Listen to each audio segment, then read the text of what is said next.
Bharat Lenin अमर शहीद जगदेव बाबू के साथ मिलकर उत्तरी भारत में क्रांतिकारी मोर्चा बनाया, शोषित समाज दल के नाम से गठन किया और उत्तर भारत से ब्राह्मणवाद को समाप्त करने का इन्होंने बीड़ा उठाया।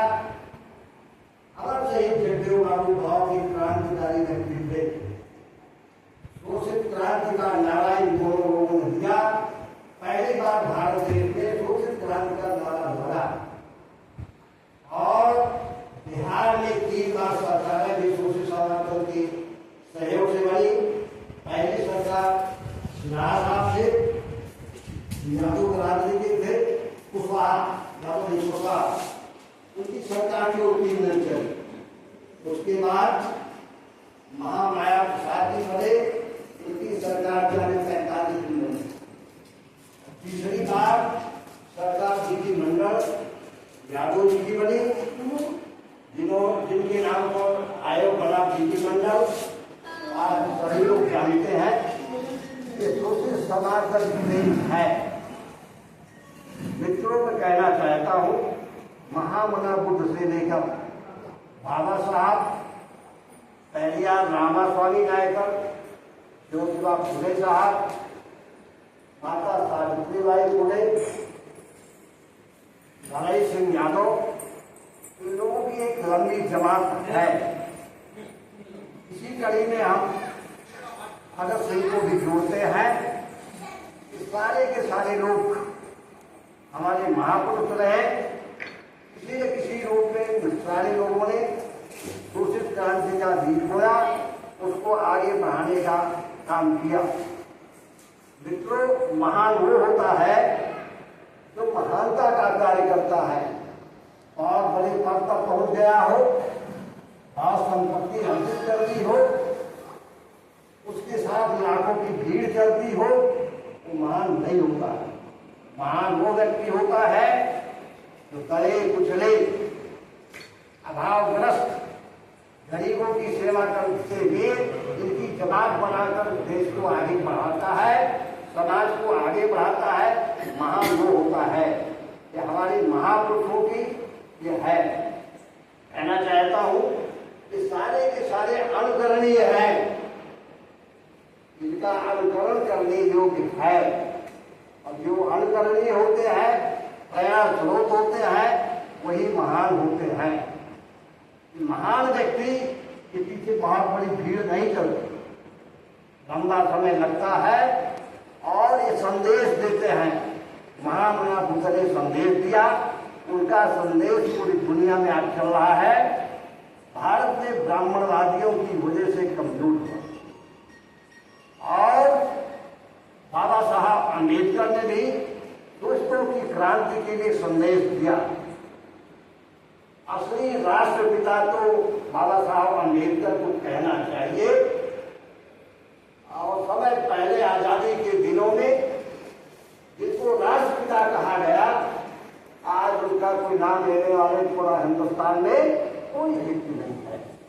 बाबा साहब के सामने सारे के सारे जितने उस समय के राष्ट्र पुरुष कहे जाते थे, सब पौने साबित हो रहे हैं।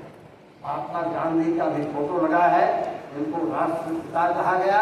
हम किसी की अवहेलना नहीं करना चाहिए, लेकिन बाबा साहब को बहुत खींच और बहुत कमतर इनको बनाया गया और लौह सरदार पटेल जी को बहुत कमतर आंका गया और तत्कालीन सरकारों ने इनके नाम को मिटाने का प्रयास किया। और आज जिनका नाम बढ़ाया जा रहा था उस समय, आज कोई नाम लेने वाला नहीं है। जिनका नाम घटाया, उनका नाम आज पूरे देश में चर्चित है। बिना इनका नाम लिए कोई व्यक्ति, कोई सभा, कोई भाषण हो ही नहीं सकता। मित्रों में कहना चाहता हूँ, संख्या यहाँ कम है, रही है, 150 लोग रहे, आए और गए। संख्या पर बहुत माने नहीं रखता है, संख्या बल में संदेश माने रखता है। आपने यहाँ मीटिंग किया, गणेश सिंह यादव जी की जयंती बनाया, एक जो आपने संदेश दिया यहाँ से, ये संदेश दूर तक जाएगा, बहुत दूर तक जाएगा। दूसरी समाज दल किया, सत्ता पर बहुत से लोग आए और गए। आज भी जो आंदोलन हुआ, भाजपा की विदाई का आंदोलन, इसका भी संदेश आप ही का संदेश है। उत्तरी भारत में, विशेषकर उत्तर प्रदेश बिहार में जो आंदोलन की भूमिका है, वे भारत के कहीं नहीं है। ये आपकी देन है, आपके संदेशों की देन है, आपके महापुरुषों की देन है। इस गांव के भी लोग 1975 से जानता हूँ, और ऐसा कई बड़े भाई श्री जयराम वर्मा जी इसी गाँव के थे, शायद आपके पिताजी उसी तरह भाव भी अपने समय था। लंबा समय से हम लोगों का साथ था, बहुत ही अच्छे व्यक्ति थे। 1962 में इस गांव के अभयराज जी ने विधानसभा का भी चुनाव था। बहुत सारे लोग, राम महेश जी हैं और रामला भाई, मैं समझता हूँ 50-55 वर्षों से इन्होंने, जिस दिन हम लोग तहसील में जाते थे, किसी से बात होती थी, गर्मा गर्म बात सुनते थे, हंसते थे, बातें परिचय हुआ, लग गए तो फिर लग गए। इस गाँव के लोग बहुत ही अच्छे हैं, इनसे भी कुछ काम आगे बढ़ाया जा सकता है, बढ़ भी रहा है। तो यहाँ ऐसा नहीं है कि संख्या कम थी, कोई निराशा की बात नहीं है। नौजवान साथी भाई अशोक जी और अध्यक्ष जी विद्यार्थी जी, राजकुमार भाई और तमाम साथी, दूसरे अशोक जी जो इस समय चैनल चला रहे हैं, और अशोक भाई के पास में बैठे हम बोलना नहीं चाहते, हमने कहा नहीं बुलाओ, जाते हैं हर जगह, बुलाना शुरू करो। नौजवान आदमी जो आगे बढ़ता है, लगता है, तो हम लोगों को भी आराम मिलता है, मन को शांति मिलती है। एक समय था 4 बजे स्कूल से छुट्टी होती थी, हम लोग स्कूल छोड़कर किसी गांव की तरफ जाते थे, आके मीटिंग करते थे, सब कुछ करते थे। बहुत लंबा संघर्ष पूरा ड्रामा हुआ, तो पढ़ाई हुई, शादियाँ हुई, और फौजदारी की कोई ऐसी धारा नहीं है जो उनका दिला गया हो। 302 सारे संग्राम हुए हैं, लेकिन जैसा आपके अरुण में है, बीजापुर में है, आपके फैजाबाद में है, वैसा किसी अन्य जिलों में नहीं है। जो कहते हैं कि आप बहुत कम है संख्या में, हमारा संगठन जरूर सिकुड़ा है, लेकिन विचार बहुत फैला है। हमारे फैजाबाद जिले में खंड बांधना, कोई आदमी बांधता है तो बहुत देर उसको समझता है। सही बात है, तो अपने को भी देर समझता है, समझने लगा है वो। तो आपका विचार फैला है, सिकुड़ा नहीं। आप भले संगठन सिकुड़ा है, विचार और फैला है।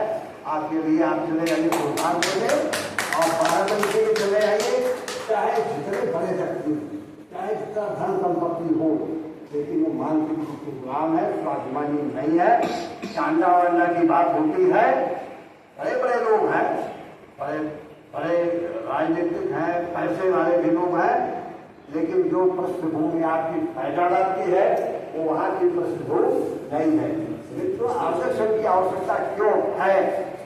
जब देश का राष्ट्रपति मंदिर में घुसने नहीं पाता है और उपेक्षित कहा जाता है, और बाबू जगजीवन राम जब संपूर्ण उनकी मूर्ति का अनावरण करते हैं तो गंगा जल से धुलाया जाता है, और लंबा समय बीत गया।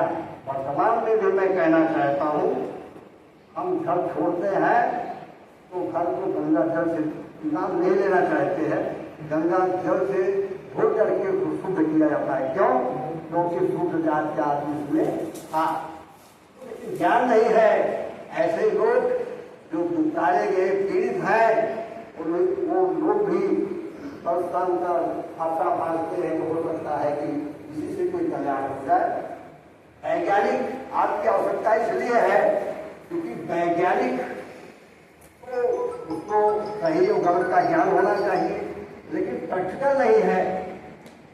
कक्षा में, यूनिवर्सिटी में कोई वैज्ञानिक पढ़ाता है, सूर्य ग्रहण चंद्र ग्रहण छाया से लगता है, सुबह होते गंगा में वो डुबकी लगाने चला जाता है। तो ऐसे वैज्ञानिकों से भी कोई भला होने वाला नहीं है। आइए